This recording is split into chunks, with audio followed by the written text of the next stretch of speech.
Hey, I'm Alex Radical from BoardGameCo, and it's another week in review, although this one is a little different than most. You see, normally I film these week in reviews, generally either Wednesday night, Thursday morning, or Thursday night.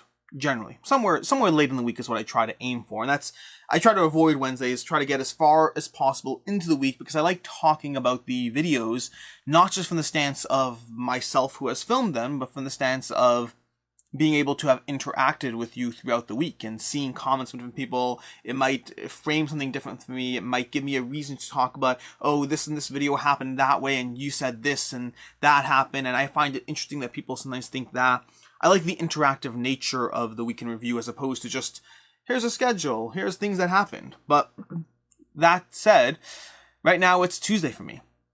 The reason for that is because I mentioned this in a recent video already, but I'm going to Toronto for hopefully. I'm still waiting for the final tests to come back. You have to get tested for COVID, and before you go into Toronto, we should be fine. We have no reason to believe anyone has anything, but still have to wait for those to come back. Things could go wrong, who knows, we'll see. But either way, if things go well, if things go right, I'll be in Toronto for the first time in a year and a half. I'll be seeing my family for the first time in a year and a half. I've never, in my life, gone this long without seeing my siblings, my parents. Never. I think the closest I've ever, the longest I've ever gone without seeing my mother would be, I want to say 7 months, 8 months maybe, I want to say until now. Generally, because of the fact that I am fortunate enough to live close to my family, I visit my family roughly every 2 months since I got married, since I moved to Cleveland. Our whole family troops down there every 2 months, maybe every 3 months, maybe when things are really stretched out, it's every 4 months, but doing pregnancy, sometimes during pregnancy, we'll have longer gaps where we don't. But yeah, this is the longest time I've ever not seen my family. Now that, for some people, that's going to be, a year and a half without seeing my parents. That happens all the time. That's fine. It's never happened like that for me. Now, the past year and a half hasn't been hard. It's just been different. We have I can't say the name because there's one right there. We have the Alexa devices in our house with the screens. We visit, we talk, we screen, we have FaceTime. We have any number of different ways of staying in touch. Ways that I found I didn't really truly appreciate until you can't go a year and a half without seeing your family, until you go a year and a half without seeing your family. But I appreciate being able to have that face-to-face connection despite that, and it's made it easier. It has made that year and a half certainly easier. But I'm going down to Toronto, like I said, for hopefully 3, 4, 5 days, something. It'd be longer if I could, but it's still hard right now, still balancing all these different things. And we'll hopefully go back. I mean, it's hard to say for sure. With the Delta variant on the rise, things may well go into lockdown again. I don't know what's going to happen. The world is in a constant state of flux these days, which makes everything very different. But I'm looking forward to see my family again. It's been a long time. I have nieces or nephews. I have nephews now. I have nieces, but they're all grown up. I have nephews who I haven't seen since they were 2 months old. It's very different when that happens. But anyways, that's my tangent. This is the news and week in review. So like I said, to some extent this is going to be a little shorter in different aspects. The news, I only have 3 news things, although last week I didn't have that much anyway. But news, first of all, the big one, is going to be Yucatan. If you haven't heard of Yucatan, it's going to be, they just announced it, they've teased it before, but they announced it's coming soon. That's going to be Matagot's 4th game in the trilogy. The 4th game in the trilogy. The trilogy of Inish, Cyclades, and Kemet. We now have Yucatan joining the group, which I think is interesting because technically I think Cyclades is leaving the group. Cyclades is being republished as a 2nd edition with someone else, I don't know who. But Bruno Cathala took that elsewhere. Kemet, Blood and Sand, obviously they recently launched on Kickstarter, and they're going to be bringing Yucatan to Kickstarter. I don't know much about it. I believe it's the designer of Inish, which has me already interested. But if you don't already know about that, pay attention. If you don't already know about that, and if you like any of Inish, Cyclades, and Kemet, well, then you should be paying attention to Yucatan coming soon. Pandasaurus Games, they are continuing to just put out game after game after game. The newest one they have is That Time You Killed Me, which is like a kind of campaign-esque abstract puzzle game. It's very fascinating to look at it. I'm very intrigued. I'll be paying attention to it. But it's an abstract game that kind of evolves as you're trying to go through instances of time and kill all the instances of this like time traveling agent thing. The theme is interesting, but I'm far more intrigued by the concept of a campaign-esque abstract game. So I'm curious. I don't know much more about it other than the things I've told you there, but that's basically that.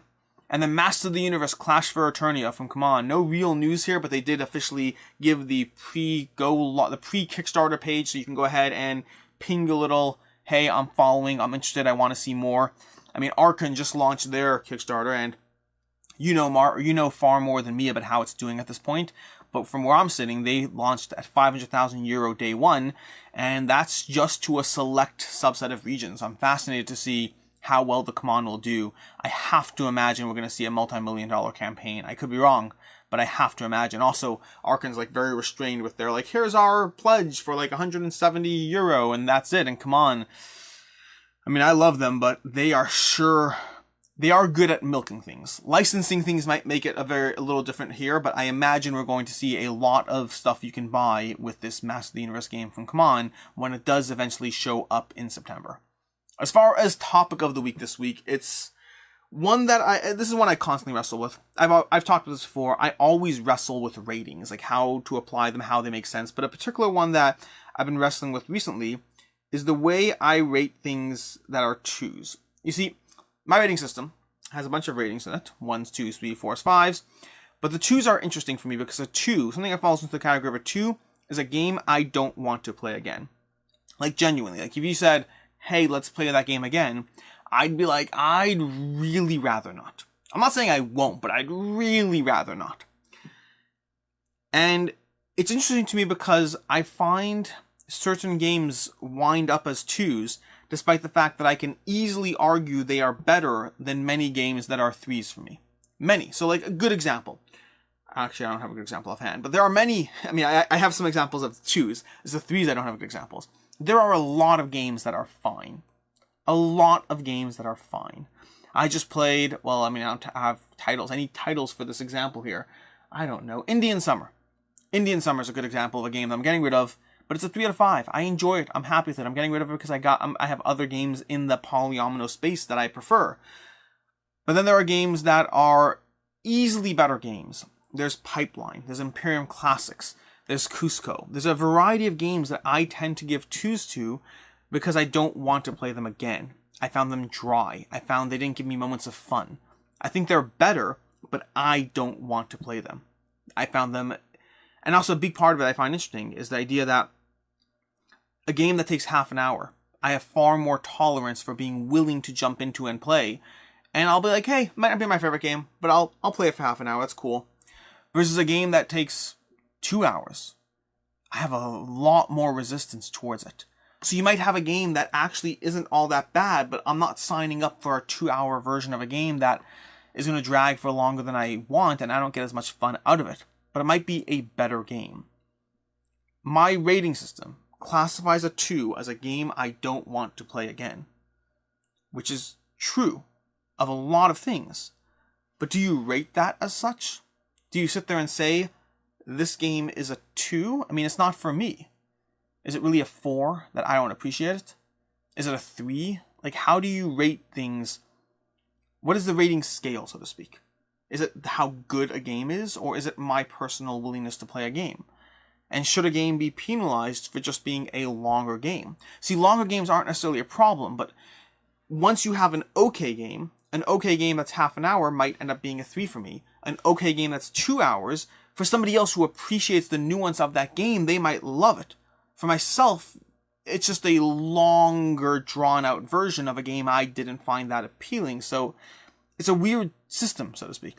Again, Imperium Classics is a good example. Imperium Classics, which I rated a 2 recently, is a game that I don't appreciate or enjoy, but I recognize it as being a good game. I recognize it as having a solid foundation, a solid core. I just didn't find it rewarding. Now, I don't know the point of this segment, this topic of the week, because I think I'm still going to rate them 2s. But I find myself constantly excusing the game, even while I rated a 2. I'm like, this is a 2 out of 5. I can see why it's good. I can see why people like it, but I didn't have fun. Now, as a disclaimer, so to speak, the way I have the self-selection bias when it comes to board games. I only sign up to play things that I think are, like whether I'm getting it from a publisher, whether I'm buying it myself, whether it's a Kickstarter I'm backing, I only sign up to play something that I think I will like. That's always the case. So I am rating things that I'm a consumer for. I'm not going to sign up for a chip-heavy war game that has a million counters. If it's not a game that I want to play, I don't sign up for it. If it's a game I do want to play, I sign up for it. And sometimes I find out that, despite what I thought, that game's not for me. So it's just something I wrestle with. And like a side tangent to this category is going to be the concept of games that aren't in my genre. And I think I've talked about this one before, maybe somewhere along the road. But the idea of like rating kids games, for example, rating family games. There are a lot of lighter games. Lighter games are games that, to me, cap out. That it's not that they're not for me, it's that the lighter a game is, the less likely I am to rate it a 5. I'm more likely to rate it a 4 or a 3 at most. Because it's lighter. I don't get that feeling of enjoying something to a higher degree. Now, there's obviously exceptions. Games like Codenames, which I think are 5. Codenames is delightful. But in general, certain categories of games might just cap out to a degree, but I recognize it as being great for others. A good example of this recently is going to be, what's that dragon game? Flamecraft. Flamecraft is going to be a great example of a game that I think is excellent. I think people are going to be very happy with that game. But I do view it as a lighter game. I view it as in the vein of Century Golem Edition, which I own. I own Century Golem Edition, but I don't ask to play it. Ricky asks to play it, and I enjoy playing it. Splendor. I don't own Splendor, but if somebody wants to play with me, I'd play it and I'd enjoy it. But I moved past it. So it's a weird dichotomy of how you apply my own personal enjoyment layered over something, but also kind of trying to recognize the target audience for that thing and trying to be mindful of your feedback and your rating, your thoughts, your opinions of that thing, both in the vein of their target audience and in the vein of my personal enjoyment. Just stuff I think about. With that, we go into what I played. Now keep in mind, the what I played this week is going to inherently be, well, shorter because I'm dealing with fewer days. So let's go through what I do have, because I did actually have a very good Saturday. I had a very busy Saturday. So, what do we have? We have more games of Slay the Spire.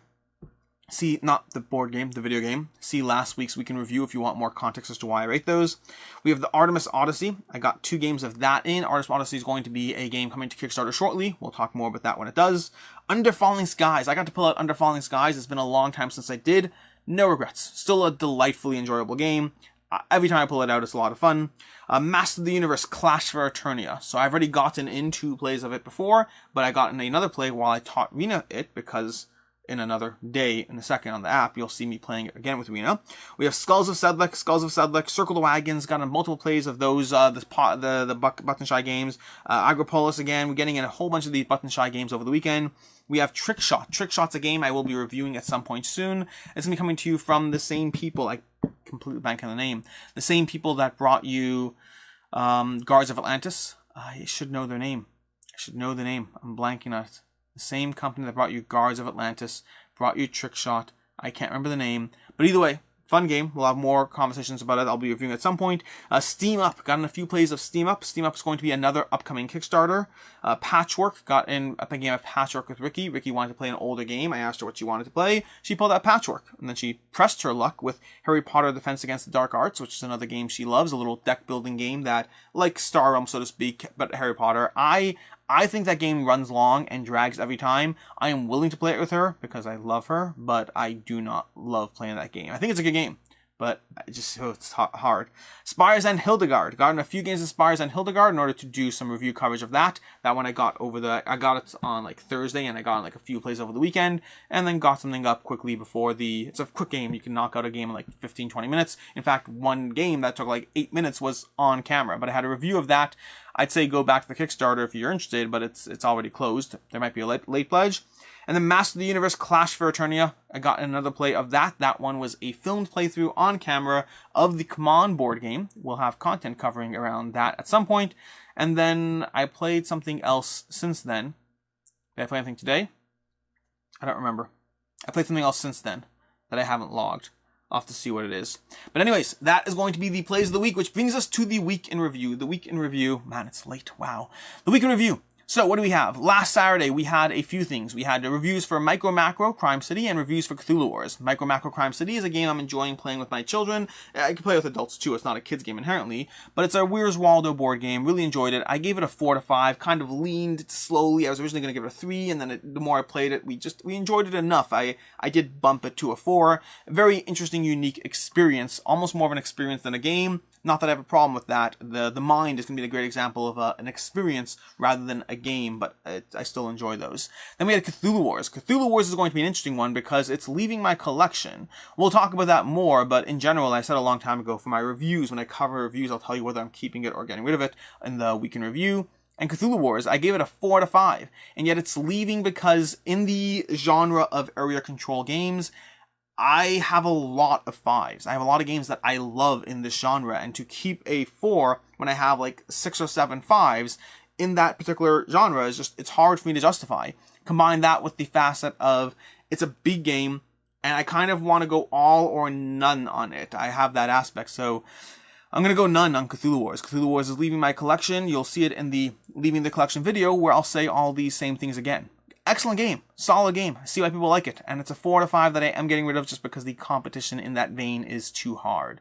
Sunday, I had 2 videos ranking all the Marvel movies, which I just went through all Marvel movies. Took a lot longer than I thought it would. Apparently trying to cover 23 movies, 24 movies in a single video can take close to an hour. And then we had a random unboxing video. Random unboxing was going to be another one of those videos where I just unbox random stuff. Those aren't going to be too common, at least probably not, we'll see, but I still enjoy doing them. Had a bunch of boxes that I specifically let pile up this time, although I am curious because I'm about to leave Toronto for like 4 or 5 days, which means I do wonder what's going to be waiting when I come back. So we'll see. Maybe there'll be another one. I don't plan on it, but you never really know. Monday we had crowdfunding roundup of just covering all the to back or not to back, all the various Kickstarter games. We had a ton of stuff. We had Aradia, we had Legend Academy, we had a huge Divinus update where they announced basically free sticker packs for everything. Lots of fun things. Aradia is doing amazingly well. That thing's going to cross $1 million. A lot of fun campaigns, a lot of solid launches, a lot of games to pay attention to.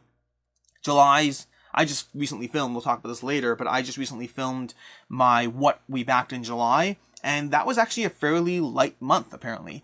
Whereas August, I don't think is going to be quite as light. August is a very, very bad month. Bad August.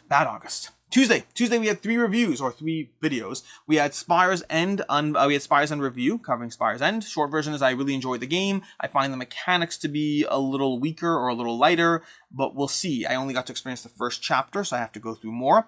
But I am backing the Kickstarter. I am intrigued enough and want in on the experience the game's offering me, while thinking that it's one that I'll go through, and after experiencing enough pathways, I'll move on from it to the next person. Sell it, trade it, whatever it is. Then we had Mythic Mischief unboxing. That's going to be this stuff over here, but we did an unboxing for Mythic Mischief. Basically, me and Rena together, we did an unboxing. We don't usually do them together, but I just decided to because it was fun. And where's the backpack? There's a backpack somewhere with all this stuff. Anyways, but yeah, that was a fun unboxing. I do recommend watching that, and also pay attention to Mythic Mischief. More things coming for that. And then later, at the end of the day, we had a Flamecraft review. So I covered Flamecraft, gave it a 3 out of 5, short version for Flamecraft, but it's a 3 out of 5 with one that could potentially grow. It's a lighter game. I love the art, but the gameplay is on the lighter side. Like I said already, I compared it to Century Golem Edition. I enjoy playing it, I like what's going on, but I also don't love what's going on. I'm happy to play it, but I view it more as a family and or gateway game as opposed to a game that I personally am pulling out. I am getting it, to be clear. I do want to add that one to my collection because it's enjoyable enough that I want to add it to my collection. But anyways, that is going to be Flamecraft, and that's going to end off Tuesday. On Wednesday, we had Masters of the Universe Fields of Eternia from Arcan Games, Should You Back It? This is an interesting one because my videos do tend to be a little bit more US-centric, just the nature of the market that I know, the audience that I have. Most of my viewers are from the US. This is a full dedicated Should You Back It video to a game that many of you can't really back unless you sign up for a parcel forwarding system or an exchange with another gamer. So that's an interesting one, but I'm intrigued. I do want to get my hands on that game eventually. I'll have to figure out what my plans are because I don't really want to pay the $100 markup, but otherwise my options are limited. So we'll see. We'll see what happens with that one. I will have to plan around it.